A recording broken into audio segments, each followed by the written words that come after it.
you can't see usually the end of the journey, but if you can see at least the next few steps ahead, then that's enough to keep you going. And then as you get into those next few steps, then you figure out what the next few steps are. Yeah, it's like that infamous light at the end of the tunnel, right? It's like sometimes we know there's one, but I still can't see it. You just got to hope that it's not an oncoming train. I mean, the light at the end of the tunnel is great, but you don't want it to be an oncoming train.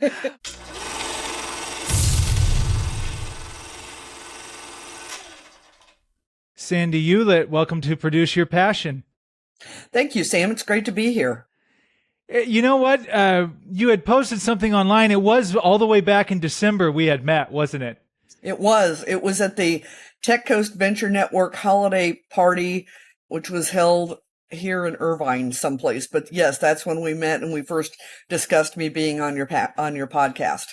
Yeah, and I remember right away when you were telling me the project you're working on, which we're about to get into, Life Backup Plan. I'm like, oh yeah, we need to have a conversation because this is pretty cool, and it's unlike anything I've heard anyone else develop. So usually those are the types of conversations I like to have. So really quick before we dive in, could you just give us a little bit of who are you and what you do? So my name is Sandy Eulitt. I'm the CEO and founder of Galaxia Incorporated, which is the overall company. And then our current product is the Life Backup Plan app. It is and I'm going to cheat and use my index card so that I get this right. It is an end-to-end safety, emergency detection, digital health, and multifaceted care app that reduces tragedies, improves outcomes, lowers medical costs, and eases the burden on families and the healthcare system. That's amazing. That was perfect. Thank you. So, okay, now that we have that is a very unique and amazing, purposeful thing to be in the marketplace. How did you come up with this? Because I'm always curious, like, where did this passion come from? So what is the Produce Your Passion story for Life Backup Plan? You know, there is nothing like life experience to motivate you to do things, right? And I have had my own fabulous journey through the U.S. healthcare system. I broke my ankle a little over 10 years ago, and then 11 days later, just for the fun of it, I badly broke my left wrist, and that required surgery, and I've had a couple of back surgeries and both knees replaced and all this. And so I was sitting on my sofa a few years ago recovering from torn rotator cuff surgery, and I lived really close to one of my best friends at the time, but people were only checking on me every couple days or so. And I lived in a 2-story townhome, and the base of the steps, there was, just a couple of feet and then a wall there. And, I'm in this shoulder brace and stuff. And I thought, I could take a really nice header down those steps and hit my head on this wall. And it could be a while before anybody would notice that they hadn't heard from me, and I could die from this. I really think that I like that idea very much. And so I was like, there needs to be some way of automatically checking on people. And so I invented it. I am a former software engineer and senior data architect, so I knew I had the technical chops for it. And I knew that the technologies existed to do these check-ons and stuff. And then the app just kind of grew from there. It really just started off as a simple app to check on you. And then it became, okay, so I've been checked on. What's the next thing that needs to happen? Oh, people need to get into my home to take care of me. Okay. So in California, everybody keeps their doors locked all the time. So if they don't have access to, if they don't know how to get into my home, what are they going to do? They're going to break the door down. And, so I went through, okay, so this app needs to include instructions on how to get into the home, whether there's a key hidden outside or whether there's a keyless entry system. I'm like, okay, what's next? First responders are there. What are they going to do? Well, If you're bleeding, they're going to want to know your blood type because otherwise they're going to give you ONAG. And, and it really just went through all of the steps of, okay, I have an emergency. What are the next steps in this? Everything from getting people into my home to having medical information available to them. One of my sisters is an MD, and she has repeatedly told me that care in the emergency room is the most expensive place that you can get care because they know absolutely nothing about you and they have to start from ground zero. And so consequently, and I just recently read a statistic on this, that if you go to the emergency room for a problem, I forget what problem it was, but they used the example of it would be $2,067 to have this taken care of in an emergency room. And if you wait to go to your primary care provider, it's like $192. So more than 90% less than the cost of going to the emergency room. And I'm like, this is about 90% of the problem with medical costs in the United States right here is that emergency rooms, they just don't have the information on the patient. They have no background history. So therefore, how do we solve this problem? Well, we put medical data into the app. We put in, you can record your allergies and any dietary restrictions that you have, because sometimes that influences your care. And so the app just built out from there. So pretty much, it's interesting. You're thinking of, God forbid, some of the worst case scenarios. But like you said, like things like, hey, where's the hidden key at? How do we get in? And like the blood type thing. How much time is saved if they immediately know what your blood type is? Well, and not just the time, but you're going to get billed for that test to type and cross you. So pretty sure that there are other things that you prefer to spend your money on than a blood type test.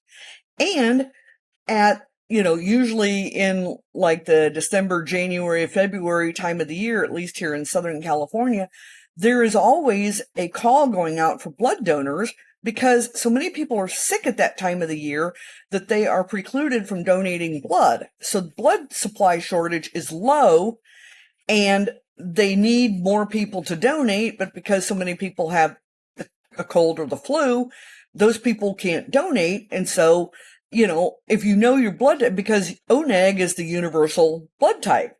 Well, if you can go in and they already know that you're A positive, they could go, okay, so now you have saved that bottle of ONAG, that bag of ONAG for somebody who doesn't know their blood type, and they can use the A positive on you. And it preserves availability of blood for the rest of the healthcare system.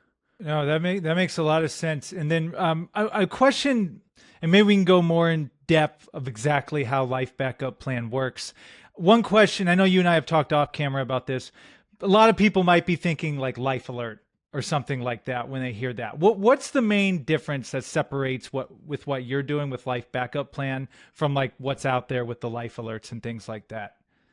Well, the first thing is that, people automatically think that this app is just for seniors, and it's not. It is for parents checking on their children. It's for women, women face unique safety challenges out in the world. It is for outdoor adventurers if they like to go hiking or mountain biking or, somewhere off in the wilderness by themselves. What if something happens to you?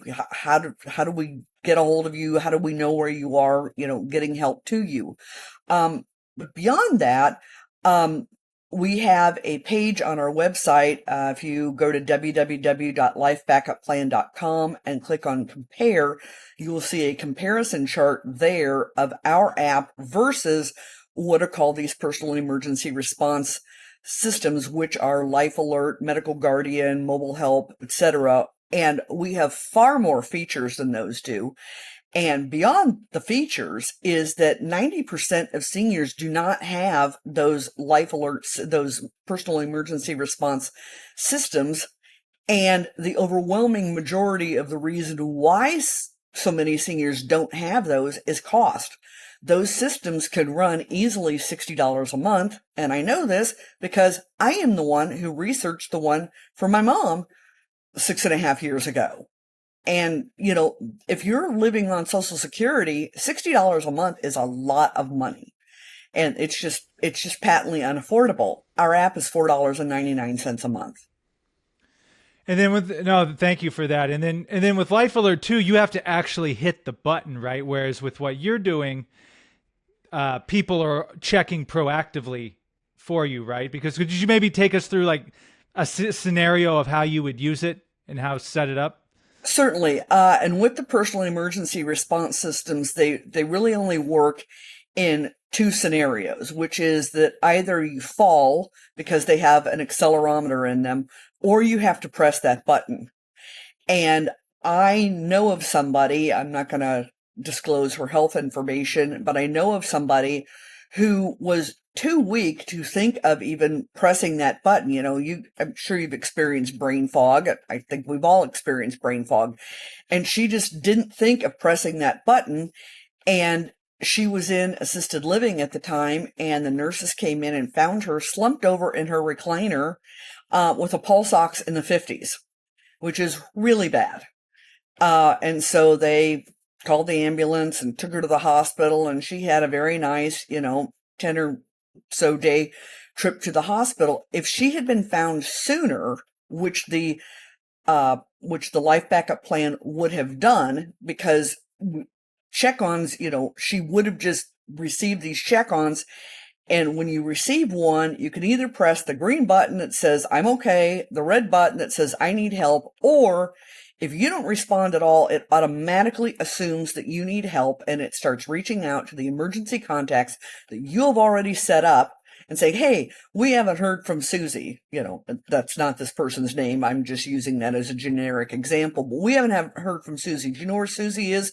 Do you want to reach out to Susie? And then Susie's emergency contacts can start calling her. And if they don't get an answer, then they, maybe they know where the hidden key is, and they go over to her home and get in, and they find her slumped over in her recliner and are like, oh, okay, so we got a big problem. And that problem could have been found sooner with the life backup plan system than it was with the situation that quote Susie was in.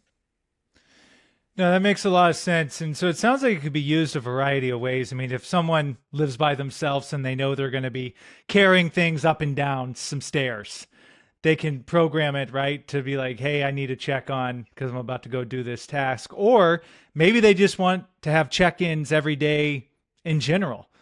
Yes, yes. And certainly the carrying something up and down the stairs is a great example.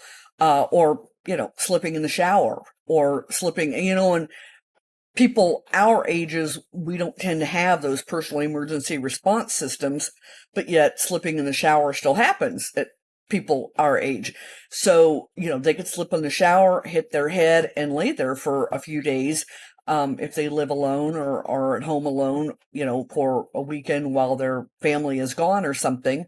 But also the carrying a heavy object up or down the stairs, or, just carrying groceries in from the car and tripping over something. And there's a million scenarios in everyday life. And all you have to do is set up these check-ons. You can be checked on every 10 minutes, once an hour, every 30 minutes, when you get up, before you go to bed, when you get home from work, if you're coming home from being out socializing and you want to make sure that you got home okay. You could set up a check on for that, and you just have to say, yeah, I'm home okay. And if not, then it starts alerting your emergency contacts. But yes, there's a million situations in everyday life that this is applicable to. And before I get to our next, thank you for that. And before I get to the next segment, how long have you been working on this from when you had the idea to where we're at right now? So I had the idea about 4.5 years ago, a little over 4 years ago. And I was living in Oceanside at the time, and I knew that I could file, that I could sign NDAs with people, but I also knew that, those aren't maybe easily enforceable. Like, how do you find out if somebody broke your NDA, right? See, and Oceanside is fantastic. It's well known for marines and surfing and tacos, though. And so there wasn't like a large tech community there. So I kept this idea in the back of my head. And then I moved back to Orange County a little over 3 years ago. And I was driving through the Irvine Spectrum and realized that everybody that I needed was right there in my backyard. So I started, I got busy on Google with, okay, I need meetup groups for this, that, and the other thing. And I found somebody who was an intellectual property attorney. And so I filed a provisional patent for this. So I started on it right at just shy of 3 years ago, as far as filing the patent and looking for the money for this. And then in January of 2023, I designed the database for it. I did that one myself. And then I hired somebody I used some of the grant money that I got to hire somebody to do the user interface. And then about a year after that, I hired somebody to actually start developing the app. So it's been a process. It's gone a whole lot slower than I would have ever liked for it to, because, having lived in tech as long as I have, once you get an idea, it's like, okay, I want it done yesterday, Yeah. And really quick shout out to Irvine. That Spectrum area. There is a lot of talent. Or the area where I met you, it seems like there's a lot of talent and companies down there that I don't think gets talked about enough.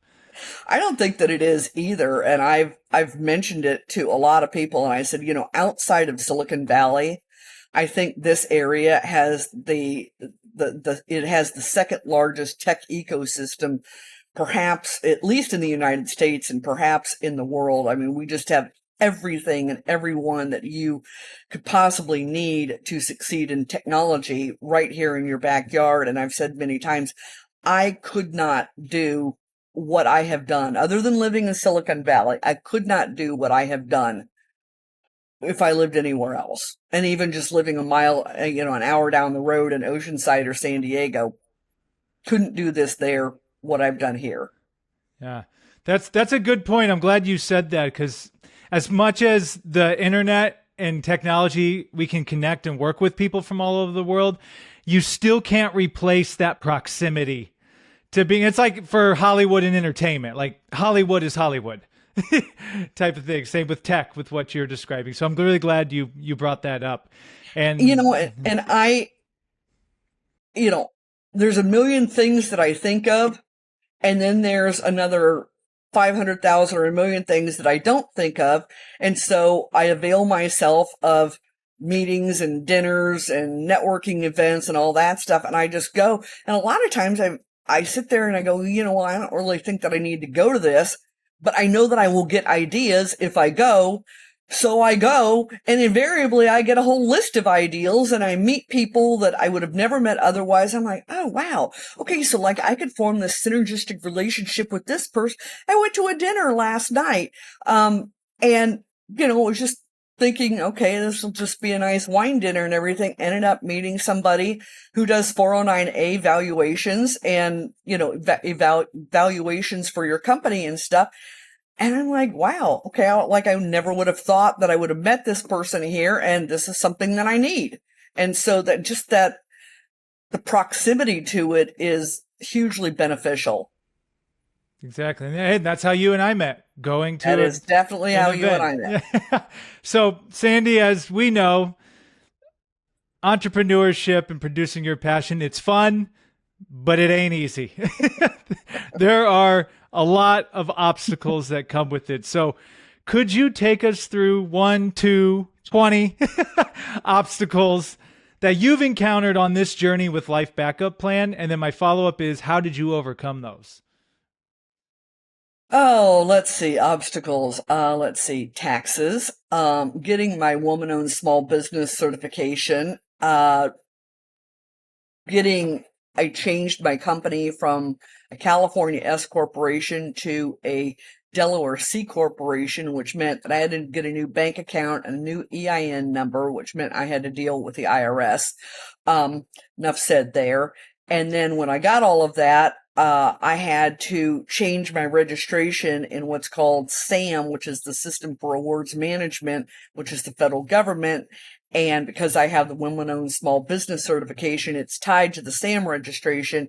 And you would not believe the teeth pulling that I had to go through in order to change your SAM registration from one entity type to another. I mean, there were a barrage of emails, and, I finally had to write them and just say, look, the reason why there's two organizations with the same name and the same address in your system is because I changed entity type, and really all you need to do is take the cage code from the old one and apply it to the new one, and then all will be well with our universes. And so they did, and it's just pulling teeth and just a lot of perseverance, and you just got to get it done. And all of that stuff falls into what I call the department of crap.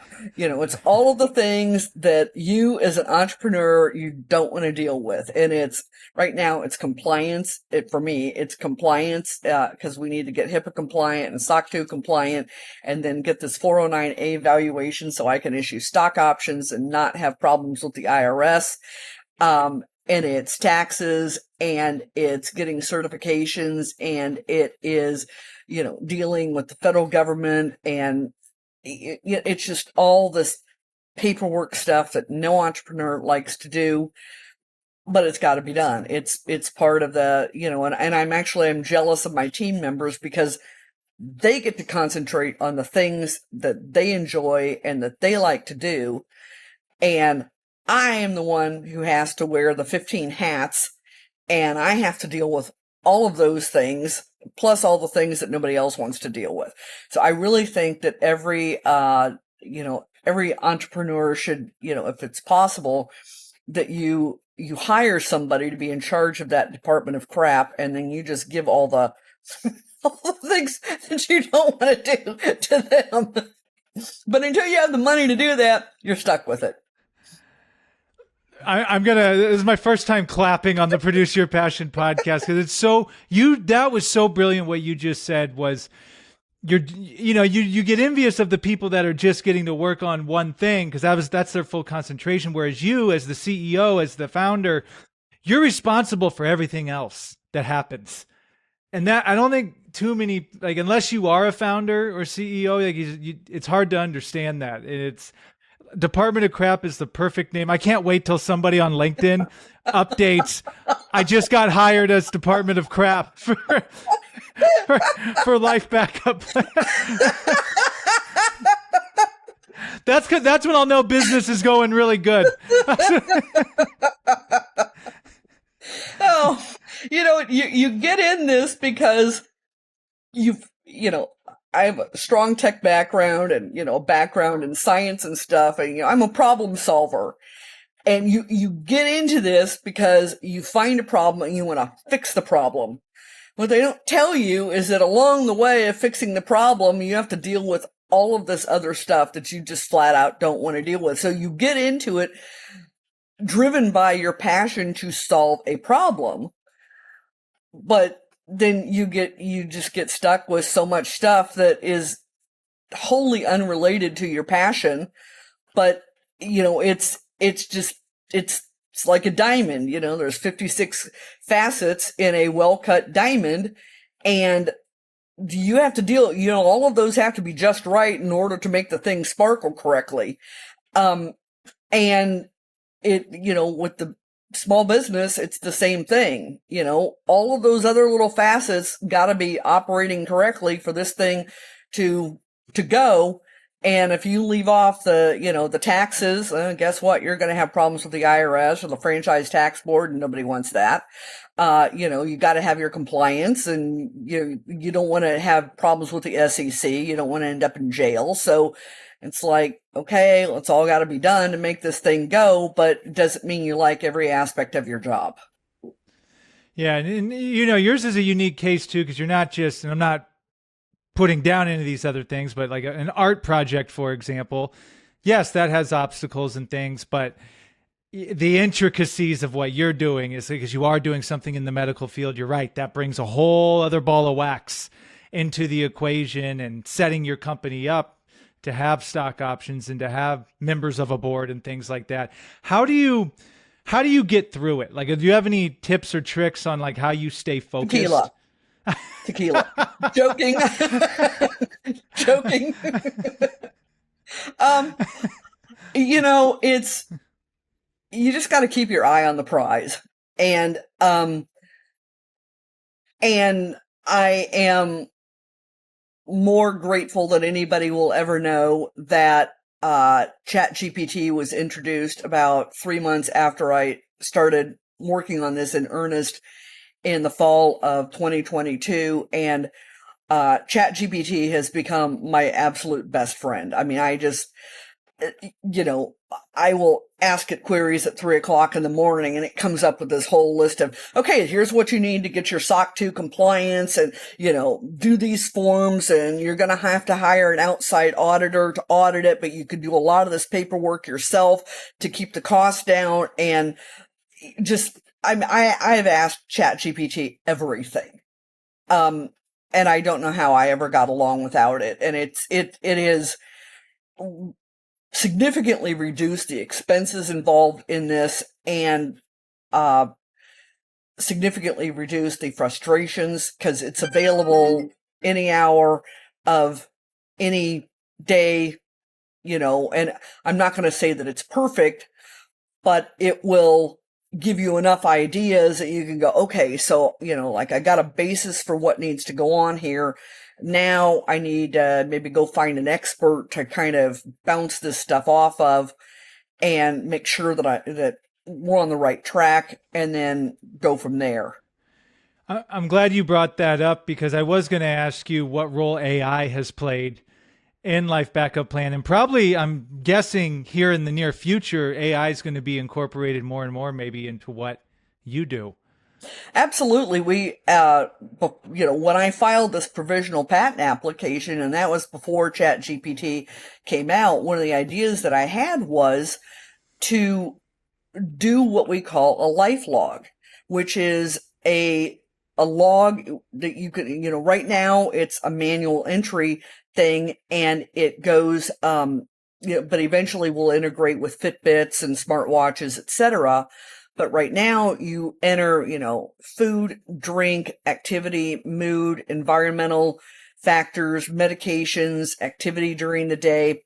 And then we are going to take that information, use an AI engine, and combine your information with your medical information and with your dietary information, and then use this AI engine to look at all of this and see if we can do personal health risk prediction for you, to determine, hey, we're seeing some patterns and anomalies here that may be suggestive of, whatever cooties that, we can think of.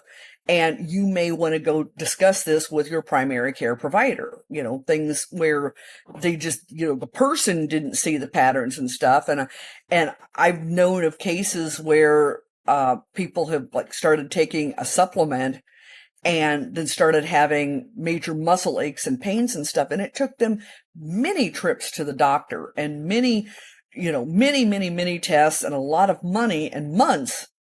They finally figured out that there was something in this supplement that this person was taking that was having a reaction to them in their body. I think they were missing an enzyme or something that enabled them to digest this particular component of this supplement.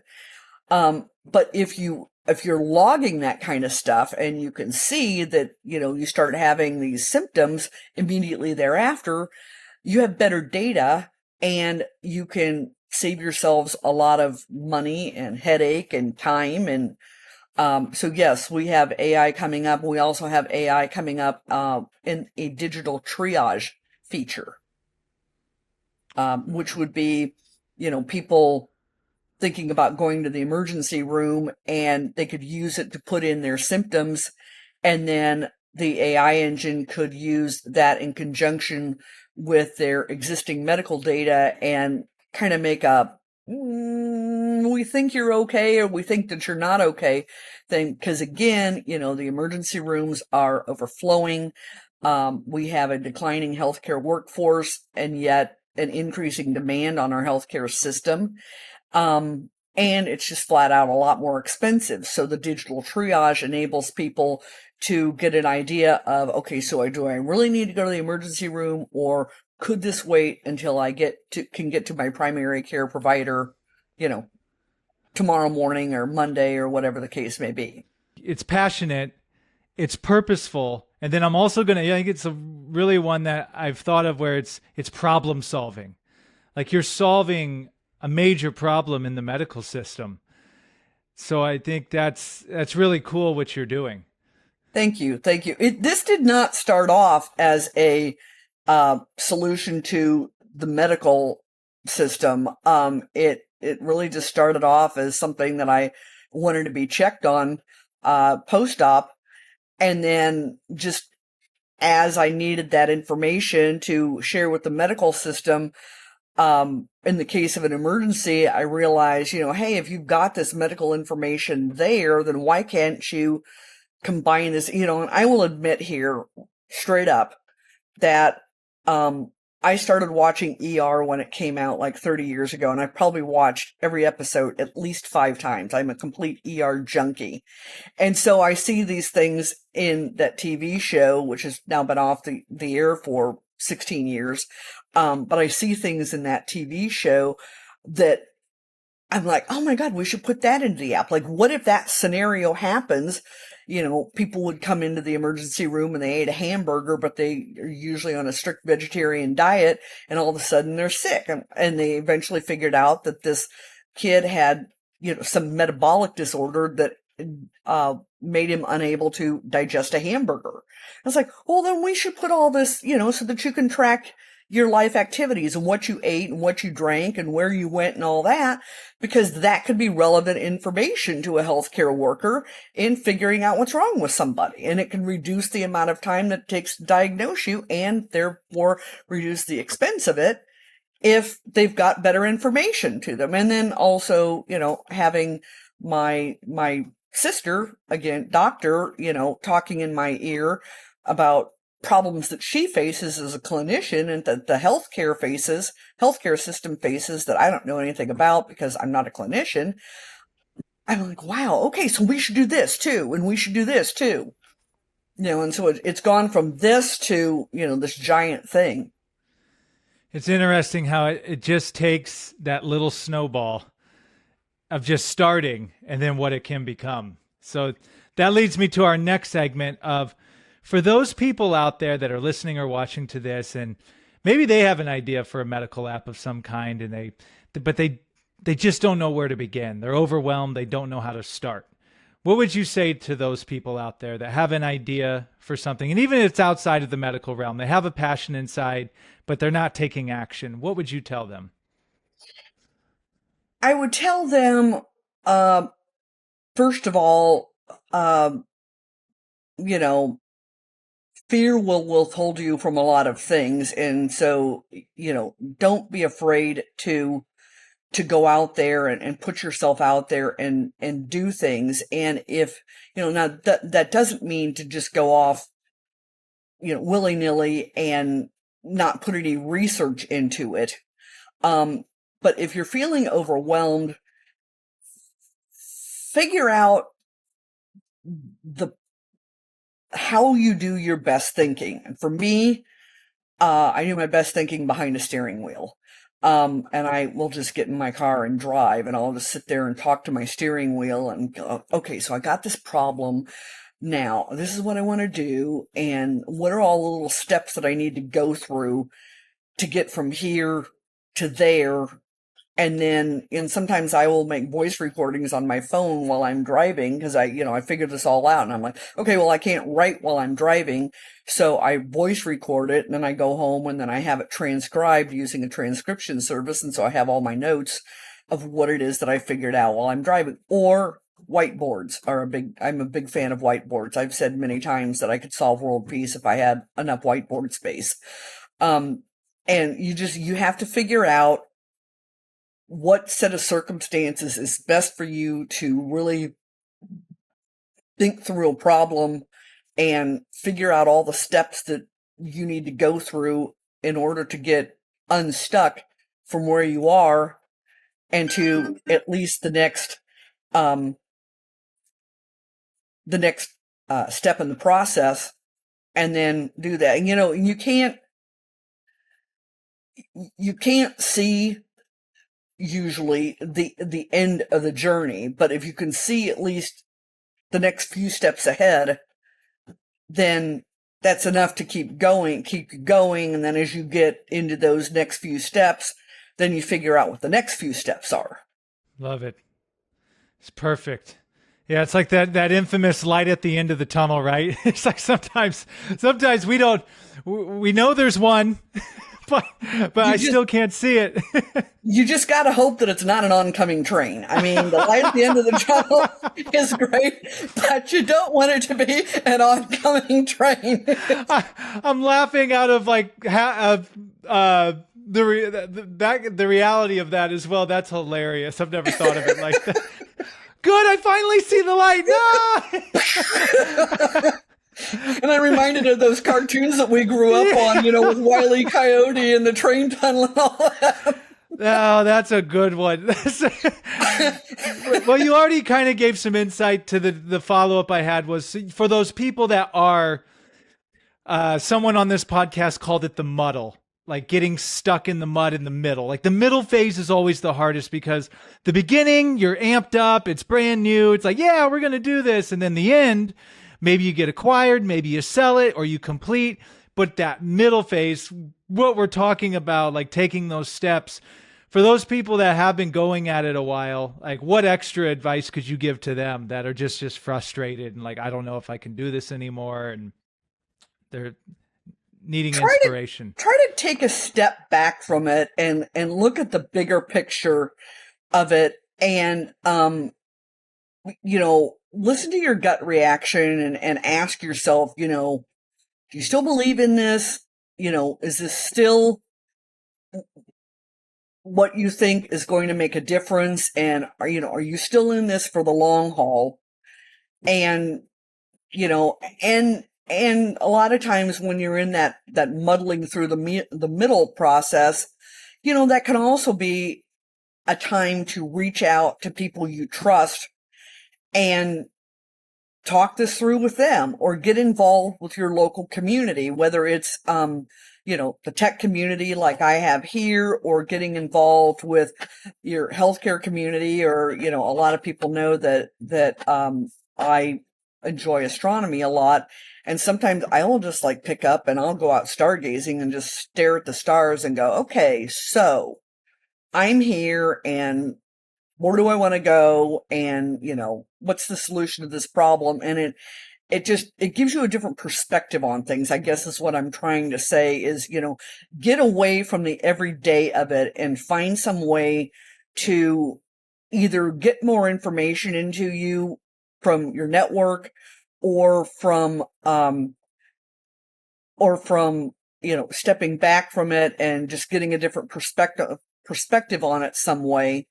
That will help you get through that middle slog there and either make you want to keep going or make you go, you know what, maybe this is a sign from the universe that I've beaten my head against the wall long enough on this, and maybe this just is not the direction that I'm supposed to be going.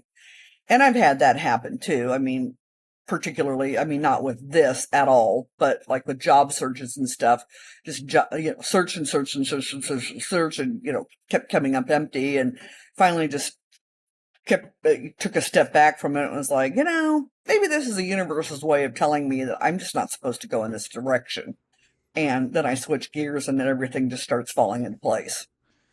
I love that. And it's so funny because I remember having a conversation with you that night we met. We had a lot of conversations that night, by the way. We did. It was really, that's why I was really excited to continue it, because I remember you telling about how you'd go out and stargaze, and you told me it's important to take time off. Because I think a lot of, and I'm guilty as anyone about it, you feel like if you take time off or step away that, I'm not being productive, or I'm not giving it everything I have. But I'm realizing more and more, you when you're running on empty, you're not putting out your best work. you're you're not as productive. So I'm glad you said that part about taking a step back. You can't pour from an empty pot at all, ever, under any set of circumstances. And if you don't take time for yourself and, carve that out and go and just, you know, rejuvenate yourself, um, you're not going to be succeeding. You're going to get burnout and tired. And I don't think anybody thinks well when they're tired. And, you have to go away and make time for something that you love and that is, uh, self-care to yourself. And you will be a better person for it, and your business will be better for it. Absolutely. Well, Sandy, this has been incredible. Before we get to where to find you and Life Backup Plan, is there anything else you wanted to say, or what is in the immediate future for Life Backup Plan that you could share with us?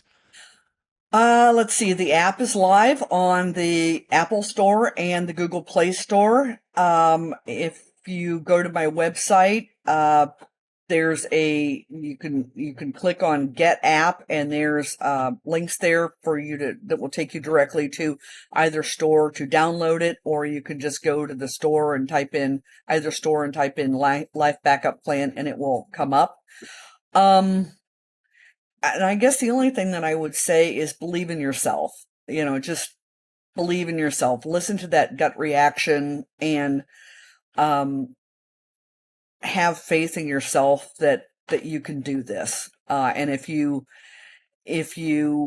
question whether or not you can, bounce it off some reliable people who and surround yourself with good people. I don't think the best leaders are people who know everything or who even know even 1% of everything.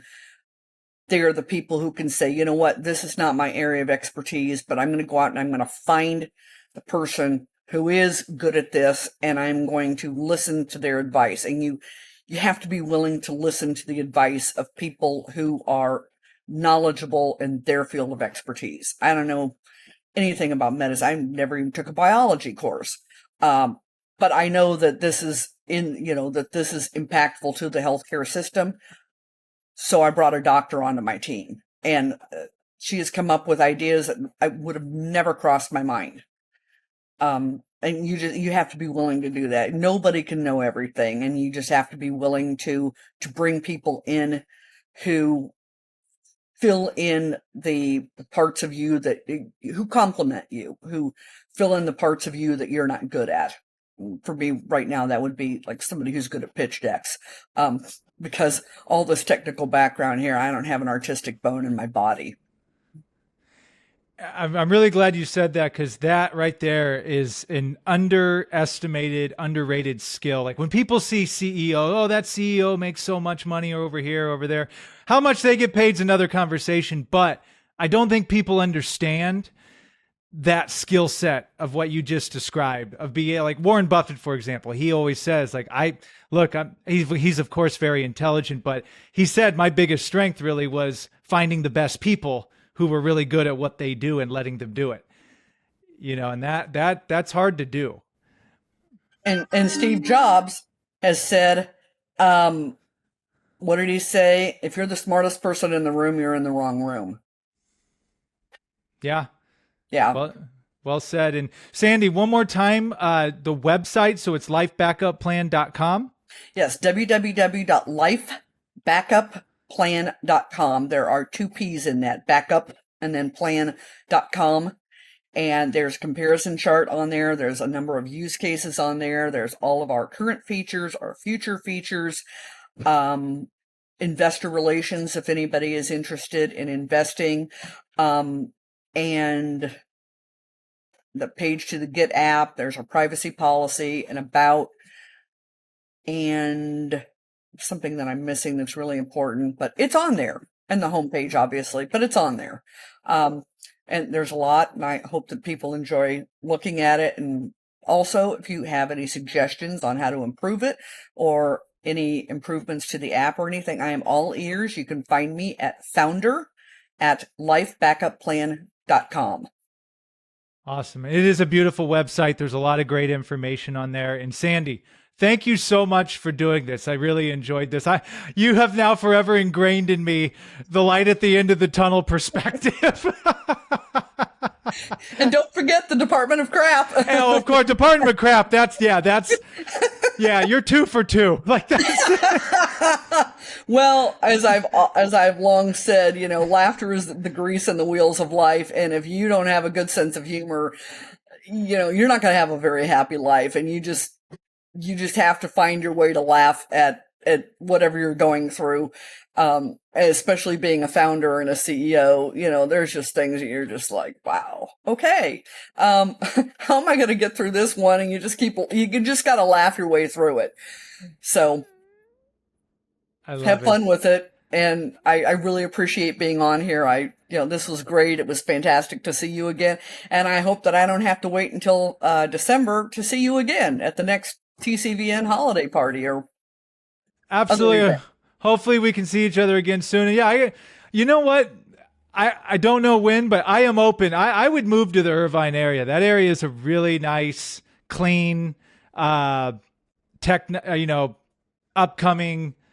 technologically advanced area. I really liked it. Now, where do you live now? North Hollywood. Oh, okay. Oh, yeah, I would leave LA County in a second. I mean, I couldn't. Yeah. No. Couldn't do LA County. So yeah, no. So we'll make it happen sooner than later. But Sandy, hang around for just a second, and thank you so much again for doing this. I really enjoyed this. Thank you for having me. It was a blast being here.